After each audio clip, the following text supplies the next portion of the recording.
ഇപ്പോൾ സമയം രാത്രി 2:36. ഞാൻ എൻ്റെ ഒരു സുഹൃത്തിനെ നാട്ടിലേക്ക് പോകുന്നതിന് വേണ്ടി എയർപോർട്ടിൽ ഡ്രോപ്പ് ചെയ്യാൻ പോകുകയാണ്. ഇതാണ് എൻ്റെ സുഹൃത്ത്. ഞങ്ങളുടെ റൂമിന് തൊട്ടടുത്ത് തന്നെയാണ് എയർപോർട്ട്. ഫ്ലൈറ്റ് ഏകദേശം 6 മണിക്കൂറോളം ഡിലേ ആണ്. ഇപ്പോൾ നിങ്ങളിൽ ചിലർക്കെങ്കിലും മനസ്സിലായിട്ടുണ്ടാവും ഏതാണ് ഫ്ലൈറ്റ് എന്ന്. അതെ, നമ്മുടെ സ്വന്തം എയർ ഇന്ത്യ തന്നെ. ഫ്ലൈറ്റ് യഥാർത്ഥ ടൈമിൽ പുറപ്പെട്ടിട്ടുണ്ട് എങ്കിൽ ഇപ്പോൾ എൻ്റെ ഫ്രണ്ട് ഏകദേശം നാട്ടിൽ എത്താനായിട്ടുണ്ടാവും. നമ്മുടെ എയർ ഇന്ത്യ ടാറ്റ ഏറ്റെടുക്കുമ്പോൾ നമ്മൾ പലരും പ്രതീക്ഷിച്ചു ഇനി ഫ്ലൈറ്റ് എല്ലാം കറക്റ്റ് ടൈമിന് പോവും, ഇനി ബുദ്ധിമുട്ടുകളൊന്നും ഉണ്ടാവില്ല എന്ന്. ഇതിനേക്കാളും നല്ലത് ഗവൺമെൻറ് കൈകാര്യം ചെയ്യുമ്പോൾ തന്നെയായിരുന്നു.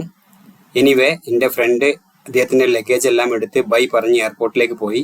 തിരിച്ച് ഞാൻ 3:05 ആയപ്പോഴേക്കും തിരിച്ച് റൂമിലെത്തി.